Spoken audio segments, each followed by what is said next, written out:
Tonight. In every individual's case, there is a plan to move them to another location. What's next for the people who rely on an emergency shelter downtown as the province looks to temporarily shutter the facility for renovations? Also tonight. The Manitoba Jobs Agreement should raise all kinds of red flags for Manitobans. Why the construction industry says the provincial jobs agreement will cost taxpayers millions of dollars. Plus, the spring flood fight is now underway. I'm John Hendricks in Springfield. I'll show you how crews are out trying to make sure that water does not flood into people's homes.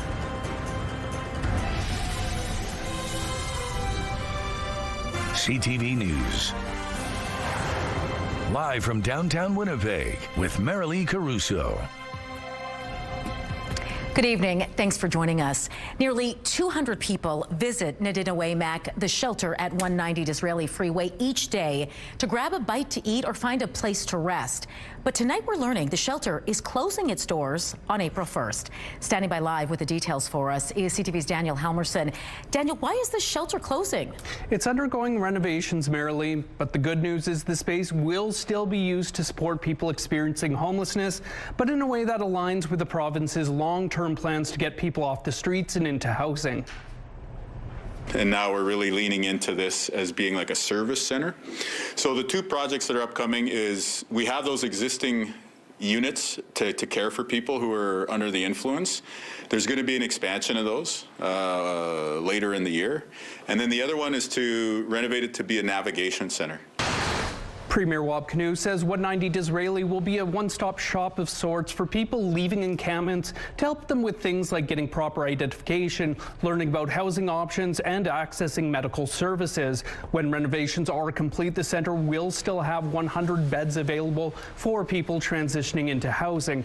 Meantime, Housing Minister Bernadette Smith says the people who rely on Nadinawaymak for shelter are being taken care of.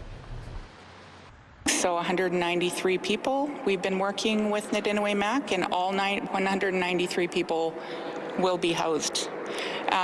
We know that there's other folks that have come that need shelter, and we're going to continue to work with our other shelter providers while we get the NAV Centre up and running. Smith added the city won't be losing any shelter beds through the transition. She says her department is working with Main Street Project, Silo Mission, and the Salvation Army to boost the number of beds available. Any reaction from the shelter itself tonight, Danny? We reached out to the executive director for an interview earlier today, but still haven't heard back. All right, thanks for this, Daniel. A 32-year-old man is charged with second-degree murder tonight after a body was found inside a burned vehicle. Police found the vehicle in the 600 block of Jarvis Avenue last Friday afternoon. Inside, they discovered human remains. The victim has been identified as 57-year-old Vincent Morissette. Homicide investigators believe a fight occurred between Morissette and another man on Salter Street prior to the arson. The suspect was arrested over the weekend and is now charged with second-degree murder. The investigation is continuing. Questions are being raised tonight after a school bus full of kids hit a railroad crossing underpass and then continued on with a planned field trip. Tonight, some parents want to know why staff didn't seek out medical attention for the kids. With more on those concerns, CTV's Joseph Bernacki joins us now live. So, Joseph, what exactly happened here? Well, Marilee, parents with John M. King School received a letter saying the school bus was traveling down Wellington Crescent and did not meet the clearance requirements. The bus then struck the bridge. The school says the bus was traveling at minimum speed and said, quote, the slight impact may have caused children to nudge forward. It says students were assessed and everyone was safe. No injuries were reported. But a concerned parent is questioning how the situation was handled. It struck the bottom of the underpass. It did not stop or really do anything. The bus backed up, pulled a U-turn, continued on its route, and dropped the children off at the Leaf at the Assiniboine Zoo. From there, the children were just asked by a teacher if they were okay and continued on with their day. There was no medical professionals that checked on these children. The letter from the school suggested monitoring children for mild whiplash, a symptom Denor says his son suffered from following the incident. But the extent of his injuries was worse. He said throughout the day, his son started feeling dizzy and lost his energy. Around 3:30 p.m., Denor says a letter from the school acknowledging the collision was sent, but he didn't get a hold of it until around 8:30 in the evening when he took his son to Children's Hospital's emergency room. He was referred to the concussion clinic through Pan Am, which they gave us a positive on a concussion and whiplash, which it's been a week since that field trip today, and he is still kind of suffering from those symptoms as well. Meantime, Denor says Winnipeg School Division representatives told him the bus was a private contractor, not a division bus. He was also told MPI was not contacted. So, Joseph, what are police in the school division saying about this crash? Marilee, according to Denor, Winnipeg police had no record of a bus crash that day. CTV has reached out to the school division for comment, but has not yet received a response. All right, thanks for this, Joseph.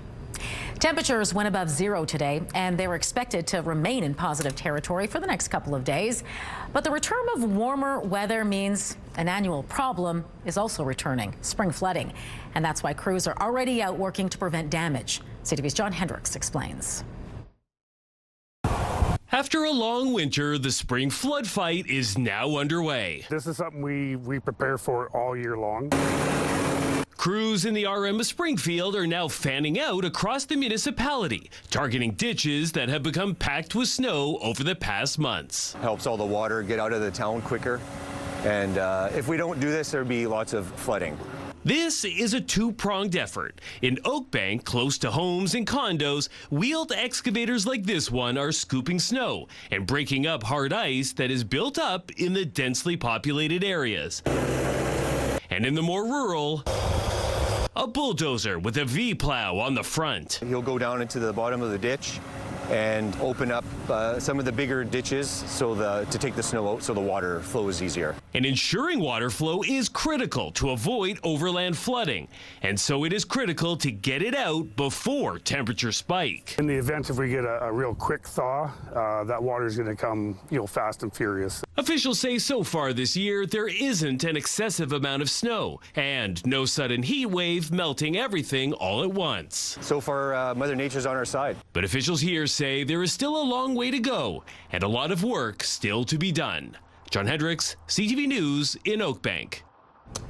It's a sure sign of spring, Colleen, and timing couldn't be better. That's right. That's right. Tomorrow morning, folks, spring officially arrives with the vernal equinox. So this is it, the last few hours of the winter season, and we're doing it with a little bit of freezing rain up in eastern sections of the province. So we do have a freezing rain warning that continues there. Coming up, I'll show you where this precipitation is headed and also the various forms of precipitation that will continue to head our way over the next few days as we transition seasons. More to come. But for now, let's take a look through the CTV Live Eye. It's brought to you by Bath Fitter, or let's try to look through it.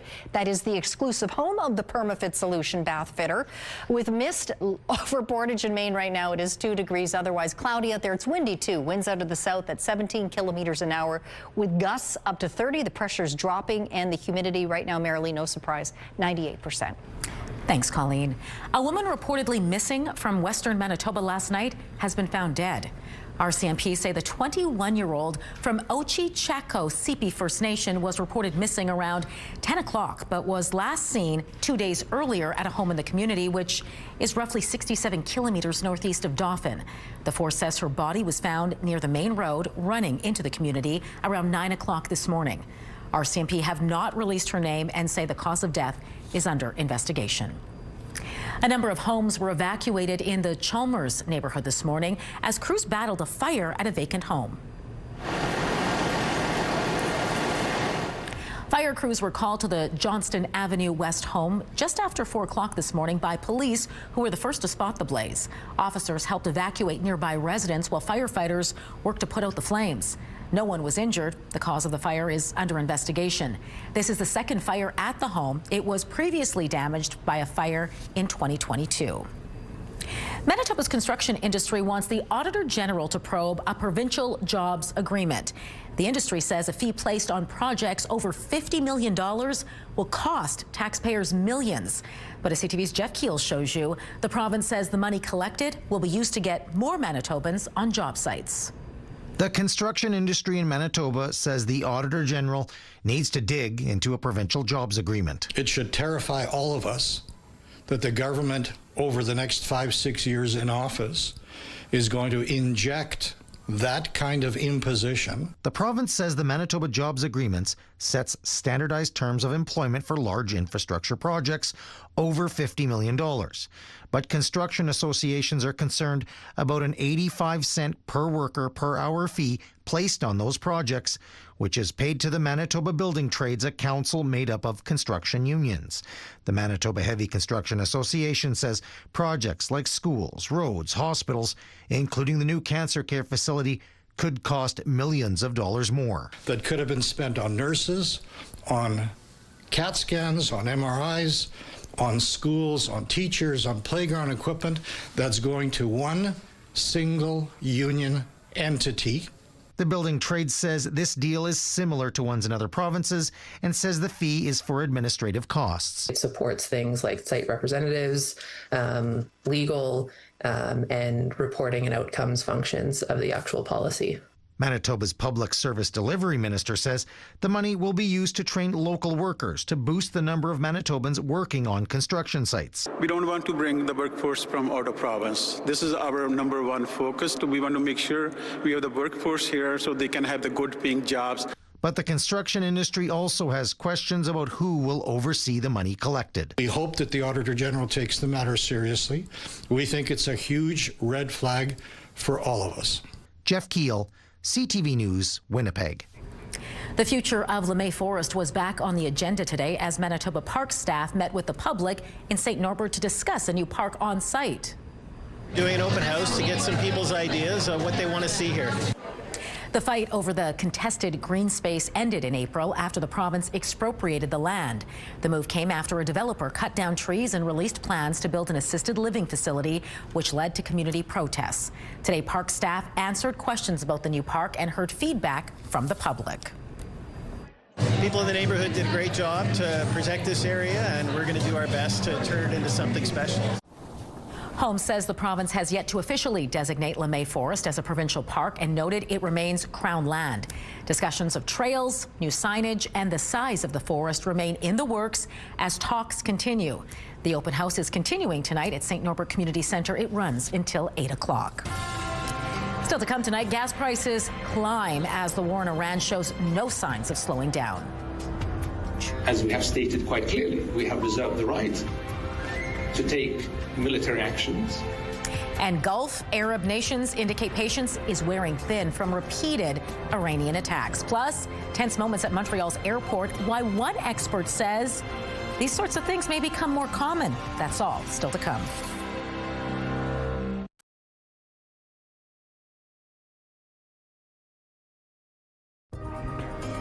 Taking a look at the markets tonight, crude oil made a slight adjustment. The loonie fell to 72.77 cents U.S. Gold futures plummeted $290. The TSX lost 457 points. The Dow Jones dropped 203 points, while the Nasdaq tumbled 61 points. Gas prices for Canadians showed no signs of coming down today, and they skyrocketed for drivers in the UK and across Europe. It comes after military strikes on key pieces of energy infrastructure in the Middle East. In Britain, prices soared over 20% today, and in Europe, costs have more than doubled since the conflict began. CTV's Heather Wright is following developments on the war from Dubai.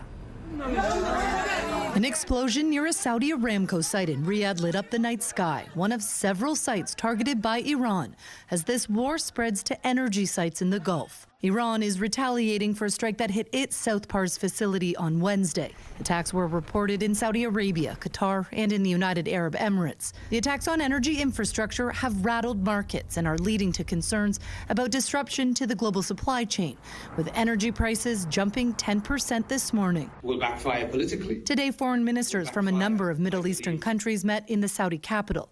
So far, they have not responded militarily to Iran's attacks, but warned that could change. As we have stated quite clearly, we have reserved the right to take military actions if deemed necessary. Here in Dubai, warning alarms go off daily, with the vast majority of missile and drone attacks successfully intercepted. Work at construction sites continues, and there is little mention of what is generally referred to as the current situation. We're here in the Spice Souk, which is normally pretty busy, and it's relatively quiet today, partially due to Ramadan, but also the government has asked people to work from home, and school has moved online. As Ramadan ends, all outdoor prayers for Eid al-Fitr have moved inside for safety, many bracing for what could be a lengthy conflict. This war has really gone from a short, sharp Venezuelan in and out to it could be this decade's version of a quagmire for the United States, again, just a la Iraq, Afghanistan, but this one's actually got more impacts because it's economic. In Lebanon, Israel stepped up its attacks on Beirut as it expanded its ground invasion against Hezbollah, the Iran-backed militant group that operates out of the southern part of the country. Lebanon says the death toll has now climbed past 1,000, with an estimated 1 million people internally displaced. Today, Lebanon's prime minister said his country did not want this war and is asking for negotiations with Israel to end it. As countries grapple with skyrocketing energy prices, there are also concerns this conflict could soon impact the global supply chain. Aid groups are already sounding the alarm about vital relief unable to get to countries like Afghanistan and Sudan. Heather Wright, CTV News, Dubai. Those attacks on oil and gas facilities in the Middle East are raising major concerns in financial markets tonight. But the U.S. president is insisting his excursion, as he calls it, will be over soon. Those comments coming as he met with Japan's new prime minister. Joy Melvin has more from Washington. It's an honor to have you. Thank you very much. Japan's new prime minister walking a fine line with this president, the pacifist nation condemning Iran and its pursuit of a nuclear weapon. Only you, Donald, who can achieve peace across the world. But like other allies, reluctant to jump into the president's war, offering economic support instead of warships. Trump is still bitter with NATO nations who rejected his initial call for military support to secure the Strait of Hormuz, a critical oil supply route blocked by Iran. I expect Japan to step up because, we have that kind of relationship. I'm not surprised that they would step up. We don't need much. We don't need anything. And with more attacks on oil and gas facilities in the Middle East, rattling energy markets, and fast becoming a global crisis, the Trump administration says it plans to remove U.S. sanctions on Iranian oil stranded on ships. Trump was pressed, though, on why he didn't inform allies first before going to war. We didn't tell anybody about it because we wanted surprise. Who knows better about surprise than Japan? Okay? Why didn't you tell me about Pearl Harbor? Okay? The president facing political pushback as the price tag mounts, and the Pentagon now asking for another $200 billion to fund this war. As far as $200 billion, I think that number could move, obviously. It takes money to kill bad guys. And that's raising eyebrows in Congress. How long is this going on? Are there going to be boots on the ground? How much is this going to cost? And the answer on most of this is, I don't know. Hoping to reassure Americans, the president claims his operation in Iran will be over pretty soon, saying that he has no plans to deploy ground troops at this time. Joy Melvin, CTV News, Washington. Medical supplies arrived at a hospital in Cuba yesterday. The delivery was part of an international mission to help the island's healthcare system. Cuba's access to medical supplies has become severely limited because of the U.S. blockade. Earlier this week, the entire island lost power and was left in the dark for almost 30 hours. Havana and Washington have begun talks to try to defuse the crisis. Canada's armed forces are getting new rifles. The federal government says the Colt Canada Company in Kitchener, Ontario, will make more than 65,000 rifles for the military. They'll come in 2 stages. The first phase will be for 30,000 general service rifles over the next 3 years at a cost of just over $300 million. The second phase will begin in 4 years' time. An incident yesterday at Montreal's Trudeau Airport raised a lot of questions. 2 international flights bound for Montreal came in escorted by fighter jets. Not something we often see, but one aviation analyst says this kind of thing might start to become more common. CTV's Matt Grillo explains. Operations appear to be back to normal at the Trudeau Airport after some tense moments on Wednesday. NORAD says CF-18 fighter jets escorted 2 inbound planes because of a security incident. When the planes landed, the SQ arrested 2 men, and a fraud investigation is now underway. Montreal airport officials say they discovered what they call a suspicious suitcase on one of the landing flights. Police were called, and that threat was unfounded, even while the U.S. FAA initially reported the incident as a bomb threat. It all led to the closure of 1 runway. NAV Canada limited the number of flights coming into Montreal for 2 hours. Aviation analyst John Graddick says it's rare to see a flight to Montreal being escorted by fighter jets, but it's a decision the pilot can take. When you have a captain of an aircraft identifying a potential issue on board the airplane, the response is very rapid, and they take no chances, and they basically make sure that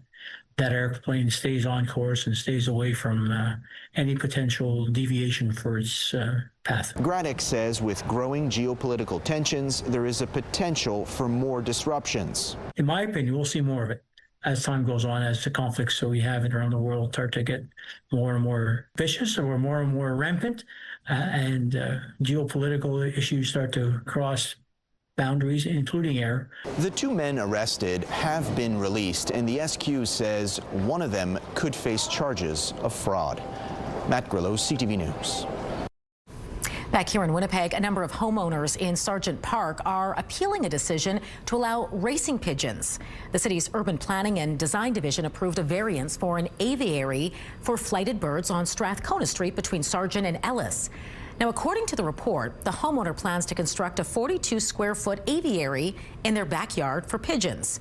It says the variance was granted in part because the project is compatible with the area and wouldn't have an adverse impact.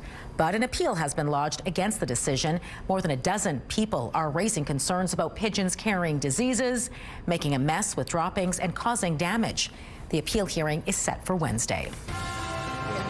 When they didn't have gas and power, that's when it went up.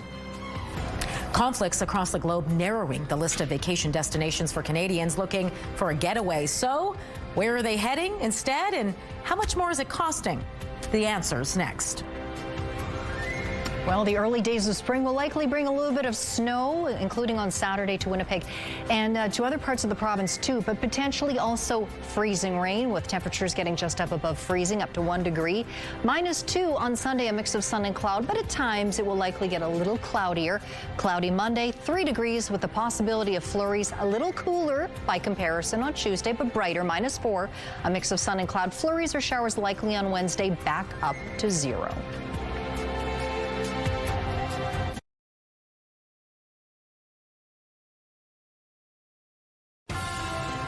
Have a news tip? When you see news happening, let CTV News Winnipeg know. Text your tips, pictures, and videos to 10400. That's 10400. Message and data rates may apply. Carrie Anerson's hot streak continues over at the Women's World Curling Championships in Calgary. They have 2. Need the 4. Burchard. And bring it in. Oh, how do you like that? For 3. Anerson's rink broke out in front with 3 points in the 5th end, en route to an 8-3 win over South Korea this morning. Team Canada improved to 8-1 at the tournament, its only loss coming at the hands of Switzerland. Anerson and company are set to face 2-7 Norway tonight. Meanwhile, veteran skip Mike McEwen's run as a curling free agent lasted less than a week. Through the hole, yeah, you got that. Now here we go, coming across. Oh, he's got it underneath. Magic Mike. The 45-year-old from Winnipeg will fill a vacancy on Rylan Cleater's Saskatoon-based side. The rink made the announcement yesterday on a post on social media. Cleater will move from skip to third. McEwen, who's competed at the Montana's Brier on 10 occasions over his career, was let go from his other team last week. McEwen holds the number 14 position in the men's world rankings. Cleater's side was ranked 30th.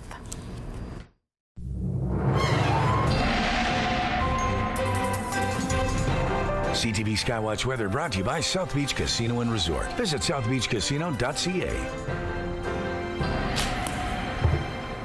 Colleen Brady back now with your complete Skywatch forecast, and temperatures above the freezing mark still tonight. Yeah, nice to see that. Finally, after that very cold start to the week, temperatures more where they ought to be for this time of year. But as I mentioned, spring is just around the corner. It's just hours away. So I want to show you this. It is also known as the vernal equinox. Uh-oh, that's badly timed. Well, that's when the most direct rays of the sun move north of the equator. Spring arrives Friday at 9:46 a.m. Oh, that's too bad. Well, that's when that happens. Live TV, folks. Some clear skies right now across parts of southern Manitoba, but as for that freezing rain and some more mixed precipitation, it will move off into Ontario, but the freezing rain warning that had been in effect on the Manitoba side of the border, close to Barons River, that has now ended. There are no warnings in effect in Ontario for the time being. Having said that, this mixed precipitation heading your way, it already is. It's not going to last long, though. You can see even 9 o'clock, this is where it is, still a mix of all of it, but then even advance an hour and it starts to continue to move anyway. Meanwhile, there is a ridge of high pressure over Western Canada, but we've got these impulses that will be riding the ridge over the next few days, bringing mixed precipitation, as you can see, really, and we get breaks here and there, and it's going to bring this mixed precipitation to varying parts of both Manitoba and northwestern Ontario over the coming days as these mild conditions continue as we transition seasons. Overnight, you can see there's some snow primarily in the north. Freezing rain possible early tomorrow morning in the south, or freezing drizzle, even the possibility of flurries. That includes here in Winnipeg, although the chance is low. Brightening up in the afternoon for much of the south, although the north, particularly the northeast, will likely see several centimeters of snow with a more organized system that will be passing through that part of Manitoba. Overnight, we go into early Saturday morning. Again, another round of that mixed precipitation. You can see there's snow, there's freezing rain, and there's rain too as we get into Saturday morning. And then as we get into the afternoon, it slumps further to the south. Cloudy, though, for the southern half of the province, but sunshine for the northern part of Manitoba as you get into the latter part of Saturday afternoon. -3 overnight tonight. Fog patches are likely. Winds out of the north at 20 kilometers an hour. -1 tomorrow morning. Spring officially will spring, if you will, at 9:46 a.m. Risk of freezing drizzle, chance of flurries. There's even the possibility of fog taking you into the morning hours. It's likely to roll in first this evening, so do watch out for that. Misty already at Portage-Main, as we showed you. In the afternoon, 4 degrees for a high, mix of sun and cloud. Winds out of the southwest at 15 kilometers an hour. Up into the north we go. Just a few clouds, at least this evening in Churchill. Some clouds overnight, but all the way down to -27. Gillam, Island Lake, and Thompson, there's the chance you'll see some snow there tonight. Those areas will see snow continue tomorrow, and it will also spread into Churchill. And as I mentioned, several centimeters of snow likely in those areas. When I say several, it could be anywhere from 5 to 10 centimeters. Some light snow tonight across the northwest, with pretty mild overnight lows for this time of year. Looks most likely to continue on Friday for Lynn Lake, up to -7. But temperatures getting right close to the freezing mark for Flin Flon, Norway House, and the Paw. Now, Flin Flon and the Paw, you will see a mix of sun and cloud, but likely a little bit of light snow in the morning for Norway House. That light snow may come for you in the afternoon. Fog possible overnight across really much of southern Manitoba, including Dauphin and Swan River, but some precipitation likely as well. Rain is possible, freezing rain, or even a little bit of light snow as we get into the day tomorrow. Dauphin late in the afternoon, likely to see some rain with a high of 3 degrees. Winnipeg in the southeast, fog overnight tonight, but again, there's the possibility of freezing drizzle and the chance of flurries early in the morning tomorrow. Afternoon, mix of sun and cloud with highs getting well well up above freezing. And in northwestern Ontario tonight, after that mixed precipitation moves through, cloudy. And then tomorrow, overcast conditions with mild highs between 6 and 8 degrees. Our first weather photo takes a look at the morning out in Winkler, Manitoba. That photo is from Martin. And this fella, very distinguished name. His name is Archibald. He was enjoying the latest snowfall here in Winnipeg. That photo is from Angela. Email is yours to winnipegweather@ctv.ca. Thanks, Colleen. Well, for Canadians trying to escape a never-ending winter with a trip down south, it's been an unusual year. Global instability has meant fewer options and sky-high prices. CTV's Judy Trin reports on how travelers are adjusting. Your luggage is taken care of. This retired couple is booking their flight to Asia and their cruise a year in advance. Japan and then Southeast Asia. And we're really looking forward to Japan. But buying tickets early is already costing more than expected. Prices go up 20-30% on flights for the summer, so people are starting to plan a little earlier and really hoping that they capture those savings before the prices go up even more. The war in the Middle East is driving up the price of jet fuel. The average weekly price has climbed to $175 US a barrel, compared to $99 the week before the war on Iran began. Air Canada, WestJet, and Air Transat have already increased their fares. Other international airlines have tacked on fuel surcharges or reduced their routes. From the Middle East to the Caribbean, it has been a tumultuous travel season. Power outages and food shortages in Cuba forced airlines to suspend flights. Cartel violence in Mexico's Puerto Vallarta scared away some travelers, including these women who paid $500 more for their vacation package in the Dominican Republic. When they didn't have gas and power, that's when it went up, but not for Cuba because we couldn't go. Yep. And then that's why we're going to Punta Cana. Even we wanted to go to Mexico. Despite global conflicts, some travelers remain determined to see the world. We're at a point in our lives where either do it now or never. The low Canadian dollar is also having an impact. The loonie is currently hovering at about 73 cents US, where it's been stuck for the past 3 years, leading Canadians to choose destinations where their money goes further. Judy Trin, CTV News, Ottawa. It's a little bit less about the total amount of screen time and a little bit more about what are you missing out on. Still ahead, how much is too much? How many Canadian children are meeting national guidelines on screen time, and why one expert says context matters. Medical Watch is next.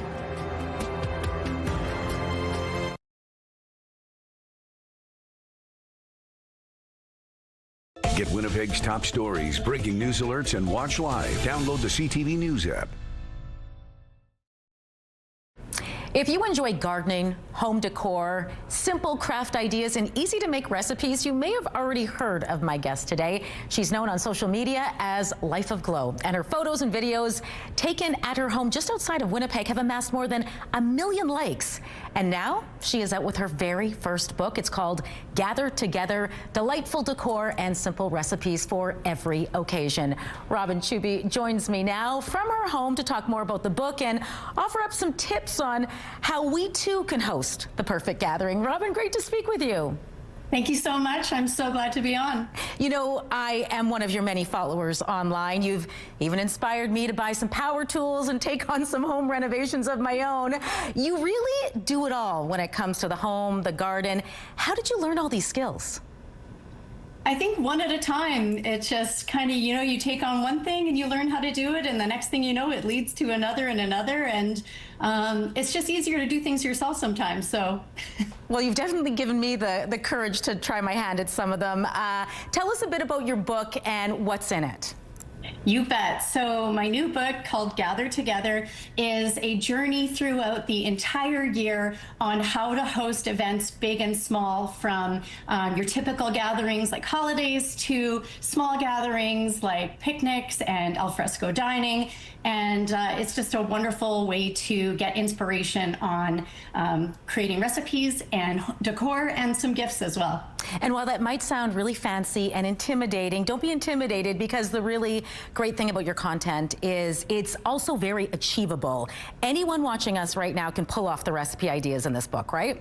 Absolutely. So one of the things that I really wanted to do for this book is make sure that every single recipe, every single craft was really accessible. And some of the pages will have a lot more, let's say, decor, but it's always something that you can pick little things from. You don't need to go over the top. And one of the examples of that is one of my favorite recipes from the book, and it is these beautiful scones. In the book, I did a classic ham and cheese and onion, but this morning in 10 minutes, I whipped up this little batch here with sharp cheddar, pairs beautifully with, some raspberry jam, which we have just the best raspberries here in the summertime. And it's such an easy recipe that you can kind of manipulate a little bit to have the flavors that you like in it. And that's just one example of how many different recipes I have in here that are just so quick and easy and perfect for entertaining. Yeah, you've also got decor ideas, easy things we can do even in time for Easter.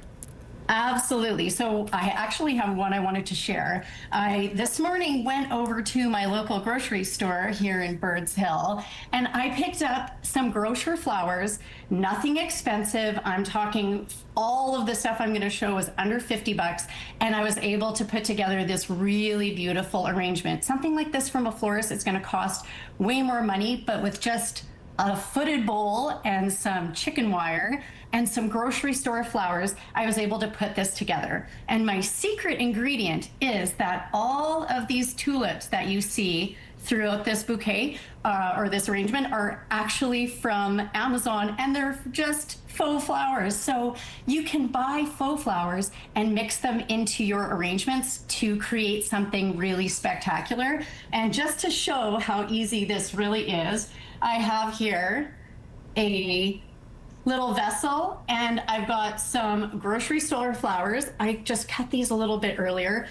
All you have to do, cut to your size, plunk them in your vase, take your baby's breath, and this is just, $15 worth of flowers.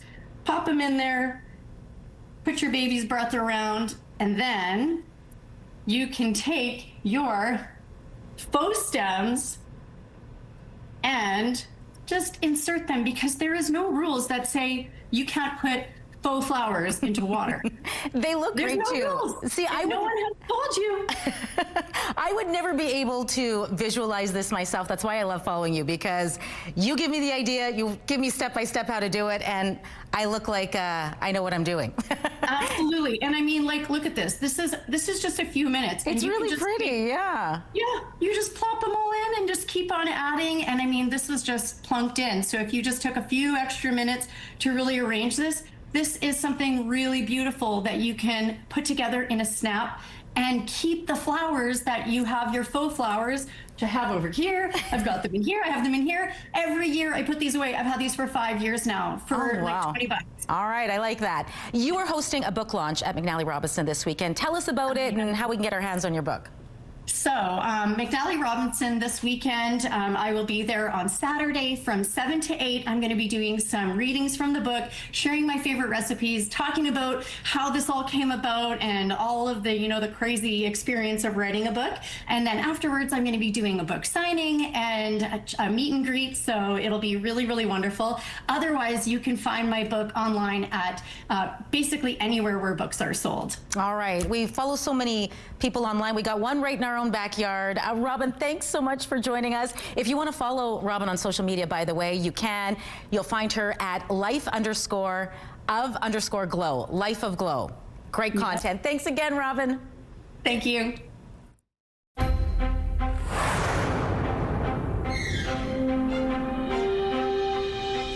A new report finds while healthcare funding is increasing, it's still below what it was a decade ago. Manitoba's Health Coalition and Canadian Centre for Policy Alternatives examined Manitoba's health spending from 2010 to 2026, adjusting for inflation, population growth, and aging. It found age-adjusted per-person spending is around 3% lower than 2016 levels, despite increases over the past two provincial budgets. The report also finds funding between 2017 and 2023 has failed to keep up with rising costs. It says that is contributing to staffing shortages and system strain. New data from Statistics Canada is outlining the impact screen time is having on our kids. Researchers studied the same cohort of kids in 2019 and 2023. They found a little more than 1 in 10 met the Canadian Pediatric Society's screen time guidelines in both years, while almost half followed the guidelines in one of the 2 years. The guidelines call for 2 hours for kids between the ages of 5 and 17, 1 hour for kids between 2 and 5 years old, and no screen time for kids under 2. Those who followed the guidelines were less likely to have anxiety, wear glasses, or have difficulty learning, remembering, and making friends. The type of screen time matters. So watching a 2.5 hour movie with your family or with friends is really different and has a more social component and a learning component than scrolling through YouTube videos or engaging in social media in a way that might lead to self-criticism and might lead to sort of poor mental health. And so that's a key piece or key question that I would say we don't know particularly well. The report's authors say it's also possible the differences in well-being may be related to differences in overall physical activity. The University of Oxford published its annual World Happiness Report today, and Canada ranks 25th. Canada fell from 18th place last year, finishing behind 23rd ranked United States. Our country has been steadily declining since ranking 5th back in 2015. Researchers point to heavy social media use as a key contributor to the drop in well-being for young people, especially teenage girls in English-speaking countries. Finland ranked as the world's happiest country for the 9th straight year, with several other Nordic countries also included in the top 10. Medical Watch is brought to you by Manuka and Koster Denture Clinic. Family means nobody gets left behind or forgotten. Not one, but 2 sequels to Disney classics are in the works. Those details just ahead in Spotlight.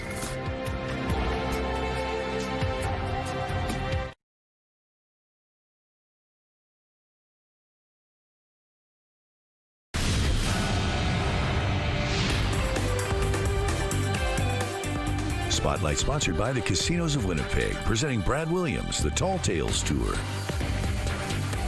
Disney has announced more sequels for a pair of classics.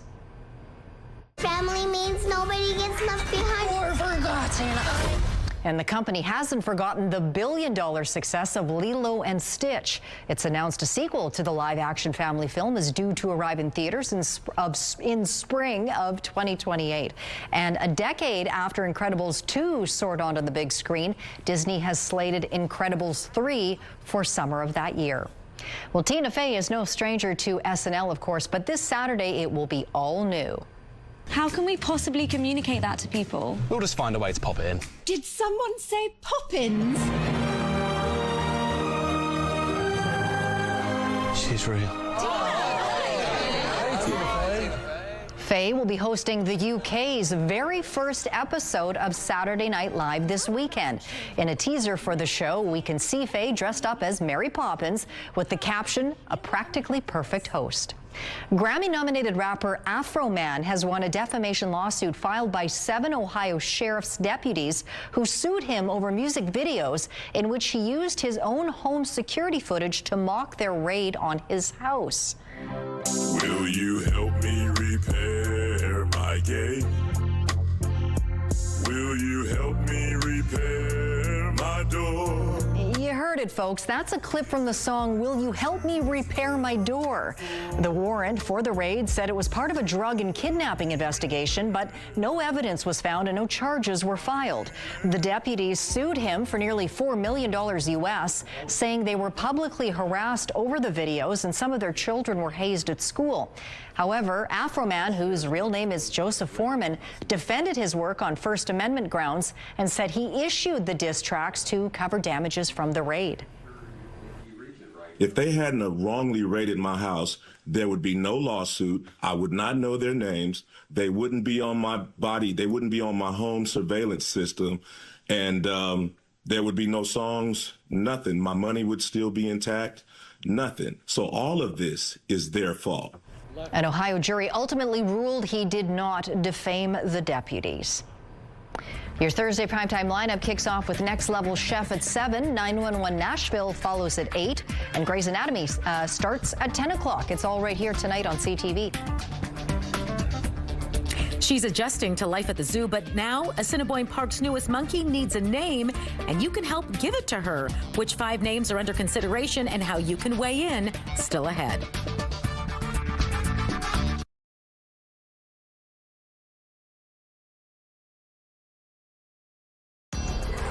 Women's clothing provided by RW & Company. Salon services provided by S&T Spa Salon. We got up to 4 degrees, but once again, 2012, the record for this day, 23.7 degrees. Wow, can you imagine? Tonight we dropped down to around -2 or so. Snow, or not snow, it's not just yet, not snow. Fog, how about fog? Is quite likely overnight and into the commute tomorrow. Tomorrow morning, watch out for freezing drizzle, maybe fog, mix of sun and cloud in the afternoon. Snow is likely on Saturday, brighter skies by Sunday. Thanks, Colleen. One of Assiniboine Park Zoo's newest babies is in need of a name, and you can help. Check out this baby Geldy's monkey. It was born back in December, on the 18th of December, and can be seen in Toucan Ridge with its mom and grandma, Evie and Leah. The zoo's animal care and vet teams have chosen 5 possible names for the new little one. Look at that face. Oh. They are Joy, Holly, and Noel, all nods to the holiday season she was born during. Oh. There's also Kat, which is short for Saskatoon, where her mom is from. And then there's Ella, which is a combination of mom and grandma's name, Ellie, or Evie, I should say, and Leah. You can vote for your favorites online right now, right through to Sunday. And the new name will be announced sometime next week. Oh my goodness. Whatever it is, it'll be perfect. Yes. Adorable. All right, that does it for us tonight. Have a great